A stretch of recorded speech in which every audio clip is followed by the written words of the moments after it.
Hello friends, this is Bhavna here. Welcome to let's crack. तो कैसे हैं आप सब? आई होप आप सब अच्छे होंगे, तैयारी अच्छे से कर रहे होंगे। जिन्होंने केवीएस का फॉर्म डाला है, केवीएस की डेट आ चुकी है। पीआरटी का पेपर है 21 तारीख से, 21 फरवरी से। टीजीटी का भी, पीजीटी का भी, सबकी डेट आ चुकी हैं। तो डेट चेंज हो भी सकती है और नहीं भी हो सकती है, तो अपनी तैयारी करते रहिए। बाकी जिनका सीटेट रह रहा है वो सीटेट पे फोकस करिए। सीटेट का मैंने सारा सिलेबस कराया हुआ है, सबकी प्लेलिस्ट बनाई हुई है। तो अगर आपने नहीं देखी है तो जाकर देख लिए, रिवीजन भी कर सकते हैं और जिन्होंने कुछ नहीं पढ़ा है उनकी हेल्प भी हो सकती है। ठीक है, अब हम कर रहे हैं यूपी टेट की थ्योरी। हमने ग्रोथ एंड डेवलपमेंट कंप्लीट कर लिया है 2 पार्ट में। ठीक है, पहले हमने पढ़ा था कि ग्रोथ एंड डेवलपमेंट क्या होता है, क्या उसके डोमेन्स हैं, कौन कौन से फैक्टर उसे इन्फ्लुएंस करते हैं। फिर हमने स्टेजेस और प्रिंसिपल की बात की है। आज इसके बारे में जितना भी हमने पढ़ा है सारे क्वेश्चंस हम करने वाले हैं, तो एंड तक बने रहिए, सेशन में काफ़ी इंटरेस्टिंग होने वाला है। ठीक है, तो अगर चैनल पे नए हैं तो सब्सक्राइब कर दें लेट्स क्रैक को, और अगर आप बीएड या बीटीसी कर रहे हैं तो सब्सक्राइब कर दें कॉलेज विद भावना को, क्योंकि यहाँ भी बीएड की क्लासेस चली हुई हैं। ठीक है, तो स्टार्ट करते हैं। ये कुछ सोशल मीडिया हैंडल है, अगर आप फॉलो करना चाहते हैं तो मुझे इंस्टाग्राम पे फॉलो कर सकते हैं, फेसबुक पे फॉलो कर सकते हैं, और ये फेसबुक पेज है, यहाँ आपको टीचिंग रिलेटेड सारी अपडेट मिल सकती हैं। ठीक है, और अगर आप पीडीएफ लेना चाहते हैं, पीडीएफ पढ़ना चाहते हैं, तो आप मुझे टेलीग्राम पे भी ज्वाइन कर सकते हैं। ठीक है, और यूट्यूब पे तो आप हैं ही मेरे साथ। ठीक है, तो स्टार्ट करते हैं। क्वेश्चंस को आंसर बताइएगा। क्वेश्चन नंबर फर्स्ट, जितने भी क्वेश्चन है सारे ग्रोथ एंड डेवलपमेंट के ही, क्योंकि हमने ये टॉपिक कंप्लीट कर लिया है। ठीक है, तो स्टार्ट करते हैं। बताइए, human development is divided into domains such as. मानव विकास कुछ क्षेत्र में विभाजित किया गया है, तो कितने डोमेन्स हैं इसके? पहले दिन हमने स्टार्टिंग करी थी तो हमने डोमेन्स पढ़े थे। अगर आपने नहीं देखी है वो वीडियो तो जाकर देख लें। फर्स्ट है physical, cognitive, emotional and social. Second option है emotional, cognitive, spiritual and social, psychological. Third है psychological, cognitive, emotional, physical. Fourth है physical, spiritual, cognitive and social. तो बताइए कौन सा ऑप्शन ठीक होगा। जो हिंदी वाले हैं वो हिंदी में देख सकते हैं, शारीरिक, संज्ञानात्मक, संवेगात्मक और सामाजिक। तो सबसे पहले आप देख लीजिए फिजिकल किस किस में है, क्योंकि फिजिकल तो हमारा सबसे पहले है। ठीक है, तो फिजिकल इस ऑप्शन के अंदर दिया गया है, इसमें नहीं दिया है तो ये कट हो गया, इसमें दिया गया है और इसमें दिया गया है। ठीक है, फिर कॉग्निटिव देख लीजिए, कॉग्निटिव किस में दिया गया है? भाई दोनों में दिया गया है। ठीक है, फिर इमोशनल देख लीजिए, इमोशनल इसमें नहीं दिया हुआ है तो इसे भी कट कर देते हैं। फिर सोशल देख लीजिए, सोशल इसके अंदर नहीं दिया गया है तो ये भी कट हो गया है। तो हमारे कौन कौन से डोमेन है? फिजिकल है, कॉग्निटिव है, इमोशनल है और सोशल है। ठीक है, तो फर्स्ट ऑप्शन हमारा सही होता है। ठीक है, आगे चलते हैं। क्वेश्चन नंबर 2 बताइए, development of concept is primarily a part of, यानी अवधारणाओं का विकास मुख्य रूप से किसका हिस्सा है? बताओ, डेवलपमेंट किसका पार्ट है अगर प्राइमरीली बात करी जाए तो? फिजिकल डेवलपमेंट यानी शारीरिक विकास, सोशल डेवलपमेंट यानी सामाजिक विकास, थर्ड ऑप्शन है इमोशनल डेवलपमेंट यानी संवेगात्मक विकास, एंड फोर्थ वन है इंटेलेक्चुअल डेवलपमेंट यानी बौद्धिक विकास। तो किसका पार्ट है ये? भाई क्या है, विकास किसका होता है बताओ? हमारा फिजिकली होगा तो हमारी ग्रोथ होगी। अगर हम देखने में हमारी हाइट बढ़ती है, हमारा वेट बढ़ता है, तो क्या है? ये है ग्रोथ है। ठीक है, सबसे ज्यादा विकास किस चीज का होता है? हमारे दिमाग का होता है, जो कि हम देख नहीं सकते। बौद्धिक यानी इंटेलेक्चुअल डेवलपमेंट, तो सबसे ज्यादा यही होता है, सबसे ज्यादा यही इसके अंदर आता है, इंटेलेक्चुअल डेवलपमेंट यानी बौद्धिक विकास। भाई कितनी समझ किसी बच्चे की, किसी भी इंडिविजुअल की बढ़ रही है, ये हम मेजर नहीं कर सकते, तो जिसे हम मेजर नहीं कर सकते वो होता है विकास। ठीक है, तो ये होगा इंटेलेक्चुअल डेवलपमेंट यानी बौद्धिक विकास। तो फोर्थ ऑप्शन हमारा सही है। ठीक है, क्वेश्चन नंबर 3 बताइए, a student is aggressive in his behaviour towards his peer group and does not conform to the norms of the school, this student needs help in. एक विद्यार्थी अपने समकक्ष व्यक्तियों के समूह के प्रति आक्रामक व्यवहार करता है, यानी क्या है, कुछ अटपटा सा गुस्से वाला व्यवहार कर रहा है। ठीक है, जैसे लड़ाकू विमान होते हैं बच्चे कुछ, और विद्यालय में मानदंडों को नहीं मानता, ना विद्यालय के रूल रेगुलेशन मान रहा है। ठीक है, इस विद्यार्थियों को सहायता की आवश्यकता है। किसमें सहायता की आवश्यकता है? कौन सा डोमेन इसका सही से डेवलप नहीं हुआ है, बताओ। कोग्निटिव डोमेन यानी इसका दिमाग सही से डेवलप नहीं हुआ। भाई दिमाग तो सही डेवलप है, उसका बिहेवियर अच्छा नहीं है, लड़ता है, सबसे झगड़ता है, किसी की बात नहीं मानता है, स्कूल के रूल रेगुलेशन फॉलो नहीं कर रहा। साइकोमोटर डोमेन में यानी मनोगत्यात्मक, या फिर उसका अफेक्टिव डोमेन यानी भावनात्मक, या फिर उसकी हायर ऑर्डर थिंकिंग स्किल। तो बताइए कौन सा ऑप्शन होगा? भाई क्या है? उसका बिहेवियर अच्छा नहीं है, सबसे लड़ता है, पीटता है बच्चों को, बात नहीं मानता किसी की। तो उसके क्या है? संवेग ऊपर नीचे हो रहे हैं, यानी इमोशन उसके अच्छे नहीं है, इमोशन अच्छी तरह डेवलप नहीं हुए हैं। यानी जो ज़्यादा गुस्सा कर रहा है, बेवजह कोई तुमसे इलझ रहा है, लड़ रहा है, तो कहने का मतलब वो इमोशनली डेवलप नहीं हुआ है, यानी उसके अफेक्टिव डोमेन सही से डेवलप नहीं हुए हैं। ठीक है, तो कहाँ जरूरत है? उसे अपने संवेगों पर काम करने की जरूरत है। ठीक है, तो थर्ड ऑप्शन हमारा ठीक है, यानी भावनात्मक क्षेत्र, जिसमें हमारे इमोशंस आ जाते हैं। भाई गुस्सा करना हमारे इमोशन के अंदर ही तो आता है। ठीक है, एंग्री हुआ, हंसना हुआ, हैप्पी भी इसके अंदर आता है, सैड भी इसके अंदर आता है। ठीक है, तो ये हमारे इमोशन ही तो होते हैं। और इमोशन किसके अंदर आते हैं? अफेक्टिव डोमेन के अंदर, यानी जितनी हमारी हार्ट रिलेटेड वे एक्टिविटीज वे सारी अफेक्टिव डोमेन के अंदर आ जाती हैं। तो थर्ड ऑप्शन हमारा सही है। क्वेश्चन नंबर 4 बताइए, which one of the following is an example of fine motor skill, यानी सूक्ष्म गतिक कौशल का कौन सा एक उदाहरण है? सूक्ष्म गतिक कौशल कौन सी होते हैं? जिसमें हमारी छोटी मांसपेशियों का इस्तेमाल होता है, स्मॉल मसल्स, छोटी मसल्स का यूज होता है। अब छोटी मसल्स हमारी कहाँ कहाँ यूज होती हैं? फर्स्ट है हॉपिंग यानी फुदकना, सेकंड है रनिंग, थर्ड है राइटिंग एंड फोर्थ है क्लाइंबिंग। तो बताइए कौन सा ऑप्शन ठीक होगा? भाई अगर हम फुदक रहे हैं तो क्या है? हमारी तो सारी मांसपेशियां यूज होंगी, पैरों से तो फुदेंगे, तो बड़ी मसल्स यूज होंगी। तो ये तो क्या है? ग्रोस मोटर स्किल हो गया। क्या हो गया? Gross motor skill. Gross motor skill Hindi में क्या बोलते हैं? स्थूल गतिक कौशल, है ना। भाग रहे हैं, दौड़ रहे हैं, तो भी हमारे पैरों की बड़ी मांसपेशियां यूज होंगी। उचक रहे हैं, चढ़ रहे हैं कहीं, तो भी बड़ी मांसपेशियां यूज होंगी। लेकिन अगर लिख रहे हैं तो उसमें कोई हमारी बड़ी मांसपेशियां तो यूज नहीं होंगी, छोटी मसल्स यूज होंगी, यानी स्मॉल मसल्स यूज होंगी। तो फाइन मोटर का एग्जाम्पल हुआ लिखना। ठीक है, लिखना या फिर ड्रॉइंग या स्क्रिबलिंग, घसीट के लिखना। ठीक है, तो थर्ड ऑप्शन हमारा सही है। नीटिंग, बुनना भी इसके अंदर ही आ जाता है। क्वेश्चन नंबर 5 बताइए, ह्यूमन डेवलपमेंट इज, यानी मानव विकास क्या है? क्वांटिटेटिव है, क्वालिटेटिव है, unmeasurable to a certain extent, यानी कुछ सीमा तक अमापनीय है, या फिर मात्रात्मक और गुणात्मक दोनों है। तो बताइए कौन सा ऑप्शन होगा? बताओ भाई क्या है? विकास जो है ये क्वालिटेटिव भी और क्वांटिटेटिव भी है, क्योंकि वृद्धि इसी के अंदर आ जाती है, ग्रोथ के अंदर, ग्रोथ इसी के अंदर आ जाती है। क्योंकि हमारा जो विकास है वो माँ के गर्भ से शुरू होता है और कब्र तक जाता है, जब तक हमारी मृत्यु होती है।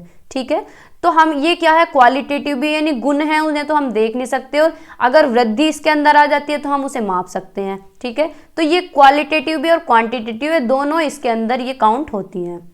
तो फोर्थ ऑप्शन हमारा सही है, मात्रात्मक और गुणात्मक दोनों हैं। क्वेश्चन नंबर 6 बताइए, proximodistal principle of motor development means that, यानी गति की विकास, प्रेरक विकास का समीप दूरभूमिक सिद्धांत का आशय है। क्या है? प्रोक्सिमोडिस्टल का मतलब बताना है, सिंपल सी बात है। हिंदी में क्यों फंस रहे हो?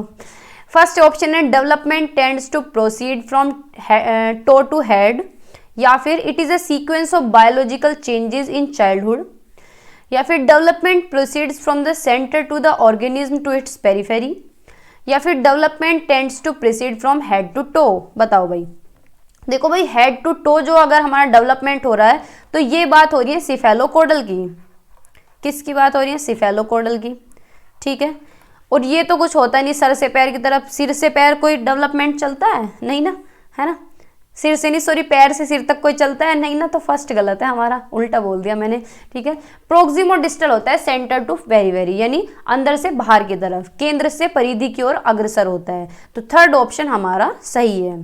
ठीक है, प्रोक्सिमोडिस्टल होता है जब अंदर से बाहर की तरफ कंट्रोल आता है, यानी छोटी छोटी चीज़ों पे जो कंट्रोल आता है। भाई हमारी पूरी बॉडी डेवलप होगी, सिर से पैर तक हम डेवलप हो गए, लेकिन चीज़ों पे कंट्रोल कैसे आएगा? जैसे कि पेन पकड़ना, बटन लगाना, अपने कपड़े खुद पहनना, तो ये क्या है? ये कैसे कंट्रोल आएगा? ये आएगा प्रोक्सिमोडिस्टल से। ठीक है, थर्ड ऑप्शन हमारा सही है। क्वेश्चन नंबर 7 बताइए, the development from central part of the body towards peripheries और एक्सट्रीमिटीज डिनोट्स द, यानी शरीर के केंद्रीय भाग से परिधि या अंगों की ओर विकास दर्शाता है। बताओ भाई क्या है। हिंदी में बेवजह फंसे रहते हैं, इतने कठिन शब्द होते हैं, इंग्लिश में देखो कितना इजी है क्वेश्चन। बताओ भाई सेंटर टू पेरिफेरी कौन सा होता है, अभी तो हमने पढ़ा है कौन सा होता है, प्रिंसिपल ऑफ प्रोक्सिमो डिस्टल डेवलपमेंट, यानी सेकंड ऑप्शन हमारा सही है। ज़्यादा कोशिश किया करें कि इंग्लिश में समझे, क्योंकि इंग्लिश के वर्ड जो होते हैं इजी होते हैं, हिंदी में कठिन लगते हैं शब्द, ठीक है। ऐसा नहीं है कि मुझे कठिन लग रहे हैं किसी पर्टिकुलर, हिंदी के शब्द कठिन आते हैं, क्वेश्चन इतना टिपिकल बन जाता है हिंदी की वजह से बहुत ज़्यादा। तो सेकंड ऑप्शन हमारा ठीक है, यानी प्रोक्सिमो डिस्टल, ठीक है, सेंटर टू पेरिफेरी।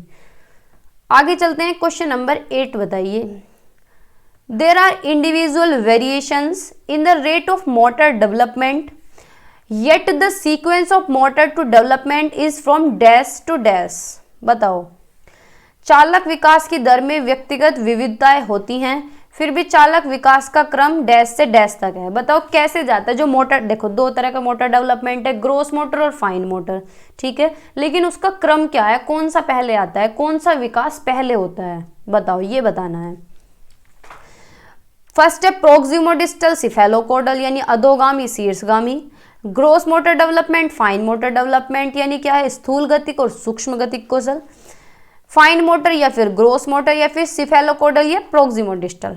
तो बताइए कौन सा ऑप्शन ठीक होगा। भाई क्या है, जो मोटर डेवलपमेंट होता है यानी पहले पूरी बॉडी पे ही तो कंट्रोल आएगा हमारा, छोटी चीज़ों पे तो बाद में आएगा। भाई ऐसा तो है नहीं बच्चा होते ही लिखना शुरू कर देता है या छोटी छोटी चीज़ों को उठाना शुरू कर देता है, उंगलियों पे उसके कंट्रोल आ जाता है, नहीं ना। पहले क्या है, पूरी बॉडी पे कंट्रोल आता है। जैसे कि छोटा बच्चा जैसे जैसे ग्रो करता है, क्या है, उस गर्दन संभालनी सीखेगा, फिर थोड़ा थोड़ा बॉडी बैलेंस करेगा, घुटने के बल चलेगा, फिर सीधा होके चलेगा, तो क्या है, पूरी बॉडी पे बैलेंस लाता है। फिर उसके बाद क्या है, छोटी मांसपेशियों पे कंट्रोल आता है, ठीक है। तो पहले ग्रोस मोटर आएगा, फिर फाइन मोटर आएगा, तो सेकेंड ऑप्शन हमारा सही है, ठीक है। देखना हिंदी में अपरिष्कृत और परिष्कृत क्या होता है, स्थूल तो चलो ठीक, वे स्थूल और सूक्ष्म, तो इस तरह के शब्द आते हैं जो कंफ्यूज कर देते हैं, ठीक है। तो सेकंड ऑप्शन हमारा ठीक है। क्वेश्चन नंबर 9 बताइए, डेवलपमेंट स्टार्ट्स फ्रॉम, यानी विकास शुरू होता है, कहाँ से होता है, स्टेज ऑफ इन्फेंसी यानी शैशवावस्था से, प्री चाइल्डहुड स्टेज यानी पूर्व बाल्यावस्था से, या फिर पोस्ट चाइल्डहुड स्टेज यानी उत्तर बाल्यावस्था से, या फिर प्री नेटल स्टेज यानी प्रसव पूर्ण अवस्था से। तो विकास हमारा कहाँ से शुरू होता है, सबसे पहली लाइन हमने यही पढ़ी थी जब विकास पढ़ा था कि विकास कहाँ से शुरू होता है, माँ के गर्भ से शुरू होता है, यानी प्रसव पूर्ण अवस्था से, यानी प्री नेटल स्टेज, जब बच्चा माँ के गर्भ में होता है, ठीक है, तब से हमारा विकास शुरू होता है। तो फोर्थ ऑप्शन हमारा सही है, ठीक है। क्वेश्चन नंबर 10 बताइए, बताओ, in which of the following stages do children become active members of their peer group. निम्नलिखित में से किस अवस्था में बच्चे अपने समवयस्क समूह के सक्रिय सदस्य हो जाते हैं, एक्टिव मेंबर हो जाते हैं, अपने ग्रुप के दोस्त बनाना शुरू कर देते हैं। बताओ कौन सी स्टेज है ये, हमने पढ़ी है ना, बिल्कुल ये लाइन लिखी मिली थी, ये लाइन लिखी हुई थी मैंने, अगर आपने देखा भी होगा, ठीक है। अगर नहीं देखी है तो जाकर देख लें, सेकंड जो वीडियो है वो स्टेजेस और प्रिंसिपल की है, ठीक है। फर्स्ट है एडोलसेंस, सेकंड है एडल्टहुड, थर्ड है early childhood and fourth one है चाइल्डहुड, यानी किशोर अवस्था, प्रौढ़ अवस्था, पूर्व बाल्यावस्था और बाल्यावस्था। तो किस में एक्टिव मेंबर बनाता है बच्चा, अपने दोस्तों के साथ एक्टिवली रहता है, तो ये है अर्ली चाइल्डहुड। क्या है, अर्ली चाइल्डहुड यानी पूर्व बाल्य अवस्था। और लेटर चाइल्डहुड को क्या है, गैंग एज बोलते हैं, ये भी क्वेश्चन रिपीटेड है, यानी बच्चा क्या है, गैंग बनाना शुरू कर देता है, ठीक है। तो थर्ड ऑप्शन हमारा ठीक है। आगे चलते हैं, क्वेश्चन नंबर 11 बताइए, एडोलसेंट्स में एक्सपीरियंस, यानी किशोर का अनुभव कर सकते हैं, क्या है, फीलिंग ऑफ सेटिएशन अबाउट लाइफ, यानी जीवन के बारे में परितृप्ति के भाव। भाई एडोलसेंस में तृप्ति हो जाती है कि भाई हम तो सेटल हो चुके हैं, ऐसा होता है। Anxiety and concern about themselves, यानी दुश्चिंता और स्वयं से सरोकार। यानी अपने करियर के बारे में टेंशन रहना, हर चीज़ के बारे में क्या होएगा, कंसर्न अबाउट देमसेल्फ, अपने बारे में कंसर्न रहना कि मैं तो सुंदर नहीं दिख रहा या दिख नहीं रही, मेरे नंबर अच्छे नहीं आ रहे, मेरा करियर कैसे बनेगा, फेल तो नहीं हो जाऊंगा साइंस लेके। या फिर feeling of fear about since committed children, क्या है, बचपन में किए गए अपराधों के प्रति डर कि बचपन में मैंने चोरी कर ली थी तो उसका डर क्या आगे तक सताएगा, नहीं ना। या फिर आत्मसिद्धि का भाव, भैया आत्मसिद्धि तो बुढ़ापे में जाके होती है, एडोलसेंस में नहीं होती। तो बताइए कौन सा ऑप्शन होगा। भाई एडोलसेंस में बच्चा क्या है, कंसर्न रहता है अपने बारे में, एंजाइटी रहती है, करियर टेंशन रहता है, क्या होगा फ्यूचर में, मैं क्या करूंगा, साइंस लूँ आर्ट लूँ, तो ये एंजाइटी बच्चे के अंदर बनी रहती है। तो सेकंड ऑप्शन हमारा करेक्ट है, ठीक है। क्वेश्चन नंबर 12 बताइए, adolescents conform to peer pressure to fulfil their needs related to, यानी किशोर से संबंधित अपनी आवश्यकताओं को पूरा करने के लिए समवयस्क दबाव के अनुरूप चल देते हैं, यानी दोस्त चल देते हैं कि फ़ोन मारा, एडोलसेंस एज में क्या है, फ़ोन करा भाई आ जाओ सारे, तो सारे चल देंगे।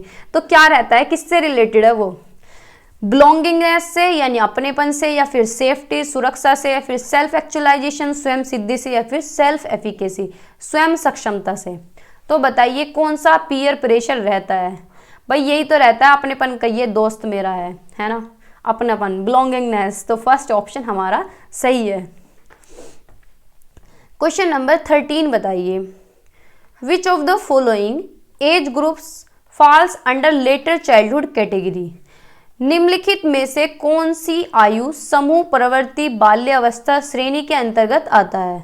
बताओ, लेटर चाइल्डहुड की एज बतानी है, बताओ 11 से 18 साल, 18 से 24 साल, या फिर जन्म से 6 साल, या फिर 6 से 11 साल। तो बताओ कौन सी एज होती है। भाई लेटर चाइल्डहुड हमने पढ़ा है 6 से 11 साल का बच्चा लेटर चाइल्डहुड के अंदर आता है, ठीक है। तो फोर्थ ऑप्शन हमारा सही है।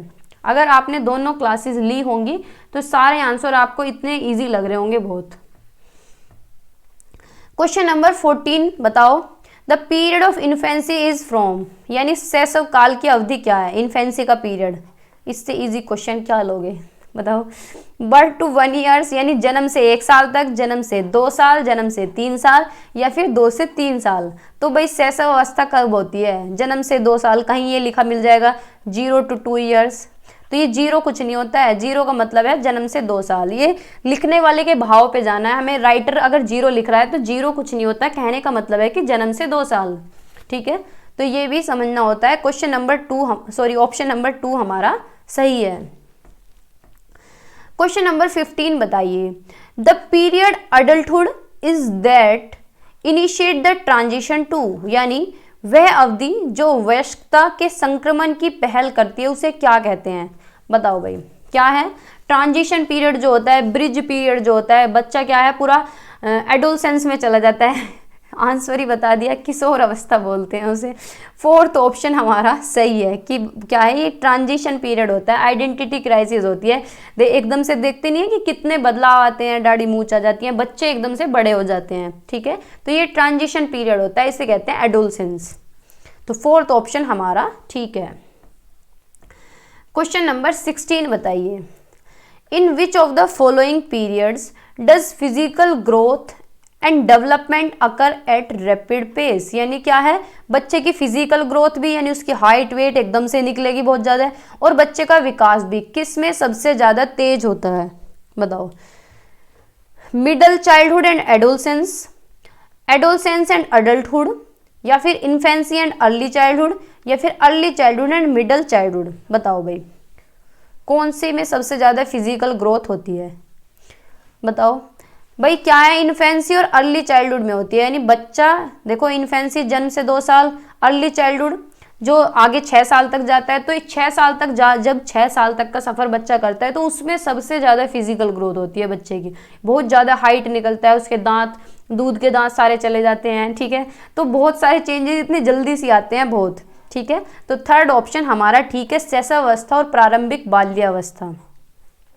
तो थर्ड ऑप्शन हमारा सही है। क्वेश्चन नंबर 17 बताइए, 2020 का क्वेश्चन है यूपी टेट का। Development is a never ending process, this statement is related to which principle of development. बताओ विकास कभी न खत्म होने वाली प्रक्रिया है, यह कथन विकास के किस सिद्धांत से संबंधित है? Principle of integration, principle of interaction, principle of continuity, principle of inter relationship. बताओ, हमने किए हैं, सारे प्रिंसिपल करे हैं भाई। बताओ प्रिंसिपल क्या है, कौन सा प्रिंसिपल होगा कि भाई विकास क्या है, जीवन पर्यंत चलने वाली प्रक्रिया है, माँ के गर्भ से शुरू हो जाती है और कब्र तक जाती है जब तक हमारी मृत्यु होती है, तो जीवन भर चलती रहती है, लाइफ लॉन्ग प्रोसेस है, मॉडिफिएबल है, तो ये आता है प्रिंसिपल ऑफ कॉन्टिन्यूटी के अंदर, यानी निरंतरता का सिद्धांत। ठीक है, तो थर्ड ऑप्शन हमारा सही है। ठीक है, क्वेश्चन नंबर 18 बताइए, which of the following stages of development is called a unique stage of emotional development by Cole and Bruce. यानी कोल एंड ब्रूस द्वारा विकास के निम्नलिखित चरणों में से किस चरण को भावनात्मक विकास का एक अनूठा चरण कहा जाता है? बताओ किसने यूनिक स्टेज कहा है, ये भी पूछ लेता है कोल एंड ब्रूस ने। ठीक है, तो कौन सी स्टेज है बताइए, बताओ भाई, चाइल्डहुड है या फिर इन्फेंसी है या फिर एडोलसेंस है या फिर एडल्टहुड है? तो यूनिक स्टेज कौन सी बताइए, कोल एंड ब्रूस ने उसे बोला है चाइल्डहुड। ठीक है, यानी बचपन। तो फर्स्ट ऑप्शन हमारा ठीक है। क्वेश्चन नंबर 19 बताइए, ह्यूमन डेवलपमेंट स्टार्ट फ्रॉम, यानी मानव विकास शुरू होता है कब से? प्री चाइल्डहुड स्टेज से, प्री नेटल स्टेज से, स्टेज ऑफ इन्फेंसी या फिर पोस्ट चाइल्डहुड स्टेज? तो शायद ये क्वेश्चन दोबारा भी आया है। किससे स्टार्ट होता है? प्री नेटल स्टेज से, यानी विकास कब शुरू होता है? प्रसव पूर्ण अवस्था में, जब हम माँ के पेट में रहते हैं। ठीक है, तो सेकंड ऑप्शन हमारा सही है। क्वेश्चन नंबर 20 बताइए, सबसे ज्यादा फेमस क्वेश्चन है, सी टेट में बार बार पूछा जाता है, यूपी टेट में भी आता है, हर जगह पूछा जाता है। Adolescence is the period of great stress, strain, storm and strike. ये स्टेटमेंट किसका है? किशोर अवस्था, महान तनाव, तूफान और हड़ताल की अवधि है। बताओ जिस स्टेज में क्या है, तूफान आता है, लड़के बाइक पे घूमते हैं, बच्चों को बाइक चलानी आती है, तो धीरे धीरे क्या है, तूफान आने लगता है। तो ये स्टेटमेंट किसका है? स्टेनली हॉल का, जर्सिल्ड का, क्रो एंड क्रो का या फिर सिम्पसन का? तो सबसे ज़्यादा फेमस है, ये है स्टेनली हॉल का। ठीक है, तो फर्स्ट ऑप्शन हमारा ठीक है। इन्होंने क्या है, बुक भी लिखी है एडोलसेंस। ठीक है, काफ़ी फेमस है। ठीक है भाई, आगे चलते हैं। Question number 21, which of the following is not the theory of development, यानी कौन सा विकास का सिद्धांत नहीं है? Theory of condition reflex, theory of continuous growth, theory of inter relation, theory of uniform pattern. बताओ, यूपी टेट का ही क्वेश्चन है ये भी। देखो भाई, यूनिफॉर्म पैटर्न भी हमने पढ़ा है, इंटर रिलेशन भी पढ़ा है, कंटिन्यूअस ग्रोथ भी पढ़ा है, लेकिन कंडीशन रिफ्लेक्स नहीं पढ़ा, ये लर्निंग थ्योरीज के अंदर है। तो फर्स्ट ही ऑप्शन हमारा ठीक है, क्योंकि नोट पूछा है तो फर्स्ट ऑप्शन के साथ हम जाएंगे, तो फर्स्ट ऑप्शन हमारा करेक्ट है। क्वेश्चन नंबर 22 बताइए, development results in new characteristic and new abilities, ये किसका स्टेटमेंट है? विकास नई विशेषता और नई क्षमताओं में परिणाम देता है, यह कथन किसके द्वारा दिया गया है? गैसल के द्वारा, हरलॉक के द्वारा, मेरिट के द्वारा, डगलस एंड होलैंड के द्वारा? तो ये क्या है, ये डेफिनेशन है यानी स्टेटमेंट है, तो ये तो आपको ध्यान में रखना ही होगा। ये किसने दिया है? गैसल ने दिया है। तो फर्स्ट ऑप्शन के साथ हम जाएंगे। ये आपको बस ध्यान में रखनी है, डेफिनेशंस अगर बदल के पूछ लेता है तो सबके लिए नई रहती हैं, और अगर पुरानी रिपीटेड पूछ रहा है तो आपका एक नंबर बेवजह चला जाता है ना? तो फर्स्ट ऑप्शन करेक्ट है। क्वेश्चन नंबर 23 बताइए, at which stage of development maximum development of intelligence takes place? विकास की किस अवस्था में अधिकतम बुद्धि का विकास होता है? ये ऑप्शन थोड़ा सा छूट रहा है। किसका विकास होता है? बुद्धि का। बताओ भाई, सबसे ज़्यादा डेवलपमेंट इंटेलिजेंसी का कब होता है? बताइए, चाइल्डहुड में या फिर इन्फेंसी में या फिर एडोलसेंस में या फिर एडल्टहुड में? तो भाई सबसे ज़्यादा जो बुद्धि का विकास होता है वो एडोलसेंस में होता है, क्योंकि बच्चा क्या है, कॉन्क्रीट थिंकिंग लगाना शुरू कर देता है, हाइपोथेटिक और डिडक्टिव रीजनिंग लगाना शुरू कर देता है, तो इंटेलिजेंसी बिल्कुल टॉप लेवल पे होती है। तो थर्ड ऑप्शन हमारा सही है। ठीक है, ये यहीं तक है, ये जो है पोर्शन ये यहाँ का है। ठीक है, question number 24 second last question है, बताइएगा, which of the following is not related to principle of growth and development, इनमें से कौन सा एक प्रिंसिपल नहीं है? बताओ, वृद्धि और विकास के सिद्धांतों से संबंधित नहीं है। प्रिंसिपल ऑफ कॉन्टिन्यूटी यानी निरंतरता का सिद्धांत, प्रिंसिपल ऑफ क्लासिफिकेशन यानी वर्गीकरण का सिद्धांत, प्रिंसिपल ऑफ इंटीग्रेशन यानी एकीकरण का सिद्धांत, या प्रिंसिपल ऑफ इंडिविजुअलिटी या फिर इंडिविजुअल डिफरेंस व्यक्तित्व का सिद्धांत, या फिर व्यक्तिगत अंतर भी दे सकते थे यहाँ पे। तो बताइए कौन सा एक नहीं है? भाई हमने ये भी पढ़ा है निरंतरता का सिद्धांत, इंटीग्रेशन भी होता है, इंडिविजुअल डिफरेंस भी होता है, लेकिन क्लासिफिकेशन नहीं होता। ठीक है, तो वर्गीकरण हमने नहीं पढ़ा है। सेकंड ऑप्शन हमारा ठीक है, यानी गलत पूछा है, नोट पूछा है। तो नोट पूछा है तो सेकंड ऑप्शन हमारा सही है। ठीक है, लास्ट क्वेश्चन है question number 25। Scope of child psychology is, ये भी यूपी टेट का ही क्वेश्चन है।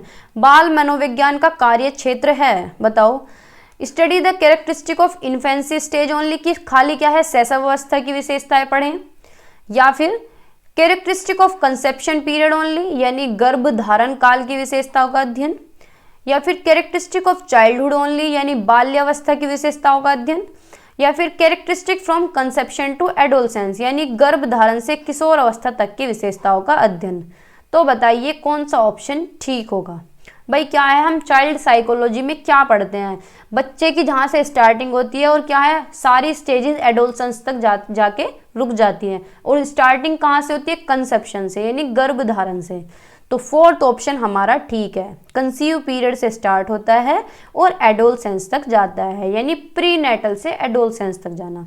ठीक है, तो फोर्थ ऑप्शन हमारा सही है। ठीक है, अब थैंक यू, हो गया हमारा 25 क्वेश्चन थे, सारे हो गए हैं। तो आपका ये टॉपिक ऑलमोस्ट क्लियर हो चुका होगा। ज़्यादा से ज़्यादा प्रैक्टिस करिए और रिवीजन करते रहिए। इसकी पीडीएफ मैं आपको दे दूंगी टेलीग्राम पे। बाकी अब हम नेक्स्ट टॉपिक हमारा लर्निंग रहेगा। लर्निंग के बारे में पढ़ेंगे, लर्निंग की थ्योरीज करेंगे, जो कि सभी जितने भी टेट होते हैं, चाहे केवीएस ही क्यों ना हो, डीएसएसबी हो, सभी जगह काफ़ी इंपॉर्टेंट है। और ऐसे ही ग्रोथ एंड डेवलपमेंट है, सभी जगह ये आता है, चाहे टेट हो, कोई भी यूपी टेट हो, रीट हो, सी टेट हो, सभी जगह पूछा जाता है। ठीक है, चाहे केवीएस हो, डीएसएसबी हो, तो सब जगह लेवल थोड़ा सा ऊपर नीचे हो जाता है। ठीक है, लेकिन यूपी टेट जो है या फिर रीट है, ये लेवल सही पूछता है, तो इसलिए हम थ्योरी थोड़ी थोड़ी ज़्यादा करेंगे और आगे क्या है थ्योरी का लेवल और बढ़ा देंगे थोड़ा सा। ठीक है, तो आज की वीडियो में इतना ही रखते हैं। अगर चैनल पे नए हैं तो सब्सक्राइब कर दें, अगर पुराने हैं सब्सक्राइब नहीं किया है तो भी कर दें, और अगर बीएड या बीटीसी कर रहे हैं तो सब्सक्राइब कर लें कॉलेज विद भावना को। ठीक है, बाय बाय, पढ़ते रहिए, मुस्कुराते रहिए और हंसते रहिए।